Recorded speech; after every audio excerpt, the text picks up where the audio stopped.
네, 여러분 안녕하세요. 우연육술원 의원도인입니다.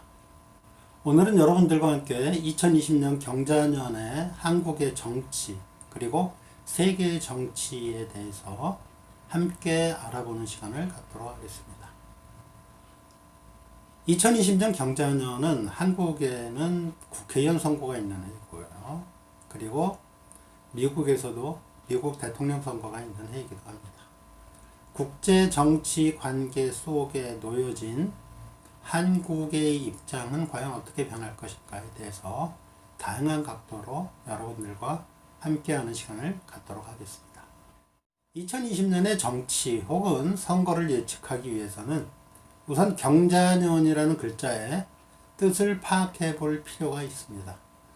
앞서 2020년 경자년의 한국 경제 상황에 대해서 예측을 하면서 말씀을 드렸듯이 경자년의 경은 가을, 종결, 결과, 수확, 그리고 열매 또한 하나의 기운이 끝나고 새로운 기운이 시작되는 그러한 의미를 가지고 있다고 말씀을 드렸습니다.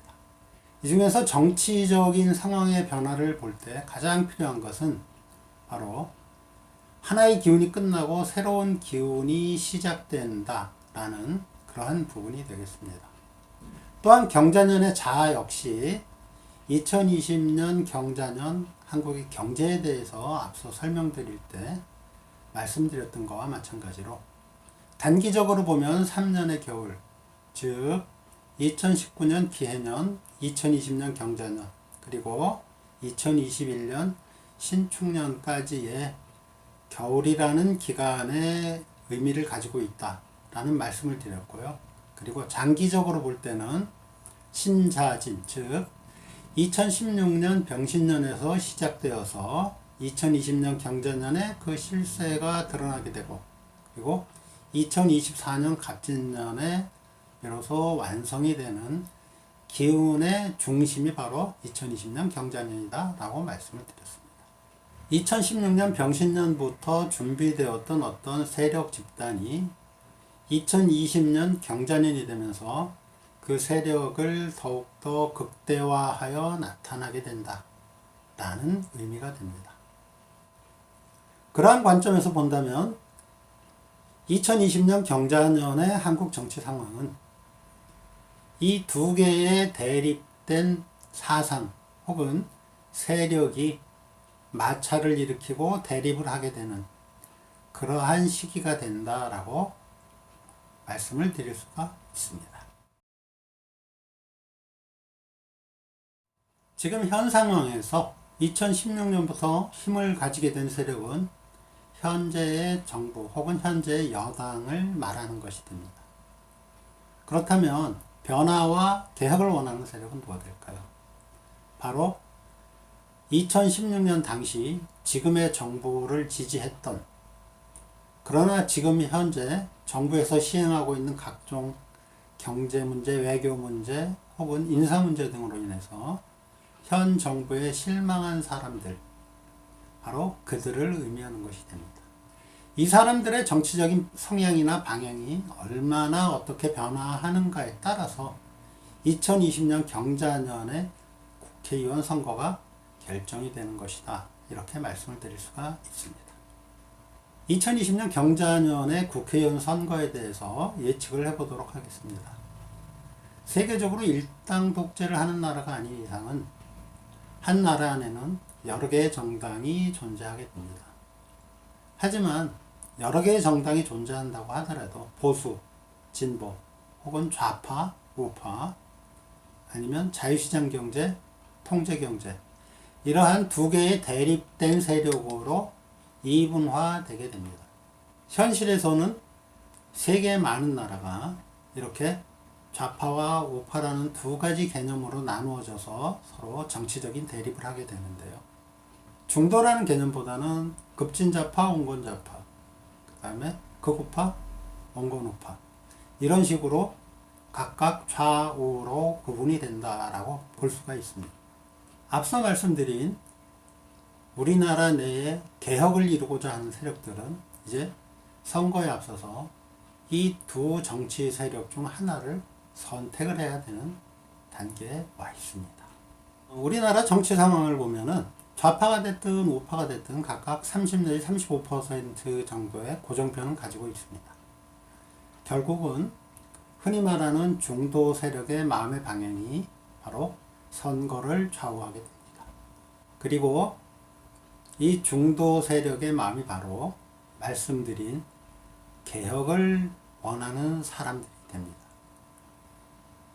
이 세력이 원하는, 즉 개혁을 원하는 세력들이 자신들의 꿈을 이루어줄 수 있는 세력이 여당인지 야당인지 그 선택의 문제만 남게 됩니다.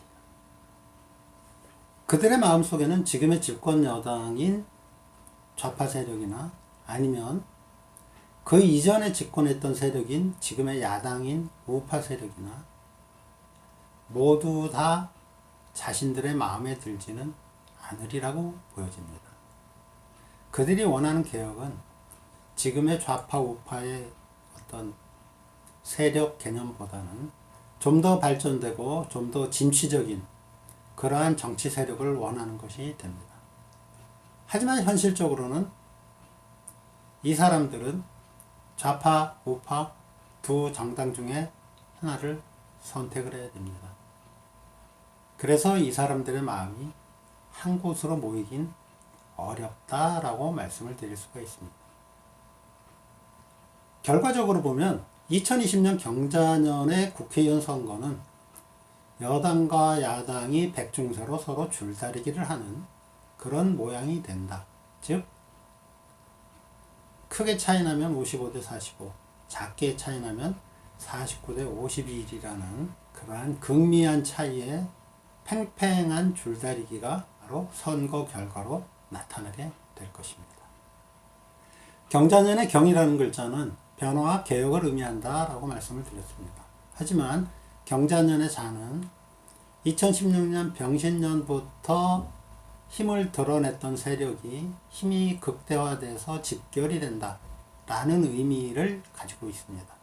그렇기 때문에 변화를 바라는 세력과 지금의 기존 세력과의 그 충돌이 매우 팽팽하게 균형을 이루고 있는 그러한 상태가 되며 따라서 국회의원 선거 결과 역시 그 팽팽함이 그대로 표출이 된다라고 보아집니다.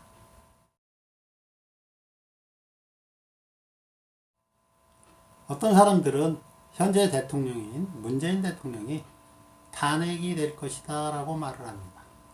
과연 탄핵이 될까요? 앞서 말씀드렸듯이 경자년은 두 세력 간의 차이가 별로 없는 팽팽한 국면이 이루어지게 됩니다. 대통령 탄핵이라는 것은 힘의 균형이 한쪽으로 완전히 기울어지는 경우에 나타나는 것입니다. 그러나 2020년 경자년의 힘의 균형은 탄핵을 통과시킬 만큼의 차이를 보여주지 못하고 있습니다. 따라서 대통령이 탄핵되는 경우는 발생하지 않을 것으로 보여집니다. 국제 정치를 살펴본다고 해도 경자년은 세계적으로 힘겨루기가 표면화되는 그리고 노출되는 그러한 해가 됩니다. 대표적인 것이 미국과 중국의 무역 분쟁이죠. 이것은 무역 분쟁이라기보다는 무역 전쟁에 가까운 상태가 되겠고요. 그 이외에도 한미일 관계, 한미 북한 관계, 한일 관계 이런 여러 가지 힘겨루기가 나타나게 되고요. 이러한 여러 가지 힘겨루기 속에서 가장 유리한 것은 누구냐? 바로 개발도상국가들이다 라고 말씀드리겠습니다. 세계적인 저성장의 기조 속에서 개발도상국가들의 성장이 두드러지게 나타나게 될 것입니다. 2020년 경자년은 미국의 대통령 선거가 있는 해입니다. 미국 역시 트럼프 대통령의 탄핵에 대한 이야기가 나오고 있습니다. 과연 트럼프 대통령은 탄핵이 될 것인가? 역시 탄핵이 될 정도로까지 세력의 균형이 한 곳으로 무너지질 않기 때문에 트럼프 대통령이 탄핵되는 일은 없다고 보는 것이 타당합니다. 또한 재선이 가능한가라는 부분에서도 역시 재선은 가능하다. 즉 트럼프 대통령의 재선은 거의 확실시 된다라고 보셔도 무방하겠습니다. 미중 무역전쟁에서 미국의 트럼프 대통령은 자신의 재선을 위해서 중국과의 관계를 부드러운 관계로 유지시켜 나가게 될 것입니다. 하지만 대통령 선거가 끝나고 과연 미국이 부드럽게 중국과의 관계를 유지할 것이냐, 그 부분은 매우 신중하게 생각을 해야 됩니다. 미국은 결국은 중국을 다시 압박을 하게 될 것이며, 이 부분은 북한의 문제에서도 역시 마찬가지입니다.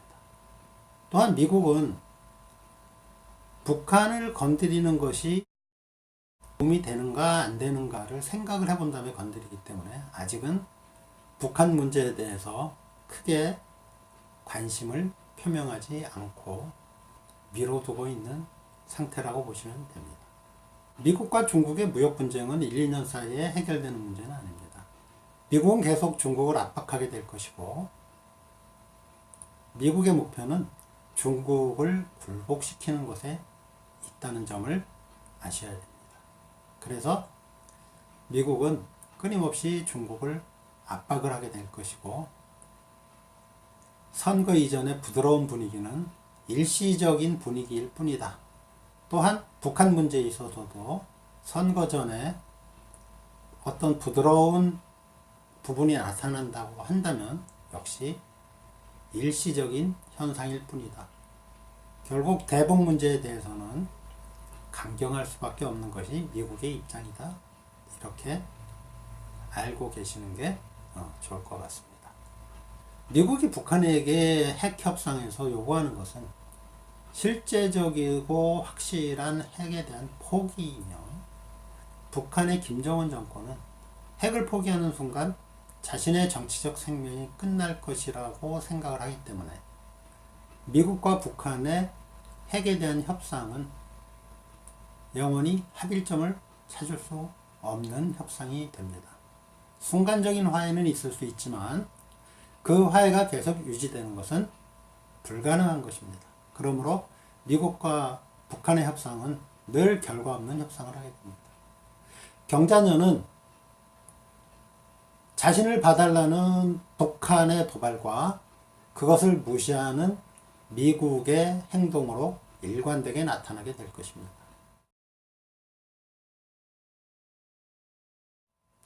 한일 관계에 있어서는 지금의 냉각된 상태가 서로에게 이익이 되지 않는다는 그런 현실적인 부분을 서서히 느끼게 될 것입니다. 그로 인해서 점차적으로 서로의 관계가 풀려나갈 것으로 보여지고요. 한일 관계 해결의 포인트는 미국의 역할이다. 즉, 미국이 보이지 않게 한국과 일본에 압박을 가하면서 점차적으로 관계를 회복시킨다 하는 그런 부분으로 나타나게 될 것입니다. 지난해 2019년 기해년 국원 예측 당시에 제가 현재 문재인 대통령은 북한과 미국 사이에서 중재 역할을 하다가 결국은 북한에게 뒤통수를 맞게 될 것이다. 이렇게 말씀드린 바가 있습니다. 그리고 실제로 기해년의 남북관계는 그러한 현상이 나타나게 되었습니다. 2020년 경자년에도 문재인 대통령의 북한에 대한 애정 공세는 그치지는 않을 것으로 보여지고요. 또한 북한의 문재인 대통령에 대한 냉담한 반응 역시 변함없이 계속 될 것으로 보여집니다. 북한은 계속 미사일을 쏘아 올리면서 자신의 세력을 과시할 것이고, 미국을 계속 자극해서 협상 테이블로 불러내려고 노력을 하게 될 것입니다. 그렇지만 미국을 직접적으로 타격할 수 있는 사거리의 미사일까지는 쉽게 보여주진 않을 것으로 보여집니다. 그러한 무리한 짓을 하면은 결국은 자기들에게 돌아올 이익이 없다는 것을 김정은 역시 잘 알고 있는 것으로 그렇게 파악을 해야 됩니다. 이와 같이 경자녀는 세계적으로 자신들의 세력을 과시하고 그리고 자신들의 힘을 과시하면서 서로 간에 우위에 서려는 싸움과 보이지 않는 전쟁을 계속하는 그러한 해가 됩니다. 다가오는 2020년 경자는 한국이 외교적인 수완을 잘 발휘하고 그로 인해서 국제 경쟁에서의 우위를 점할 수 있도록 그러한 해가 되기를 기원하면서 오늘의 이야기를 마칩니다. 지금까지 시청해주신 여러분들께 감사드리며 저는 우연역설은 우연도인이었습니다. 다음번에는 좀 더 좋은 내용으로 여러분들과 함께하는 시간을 갖도록 하겠습니다. 감사합니다.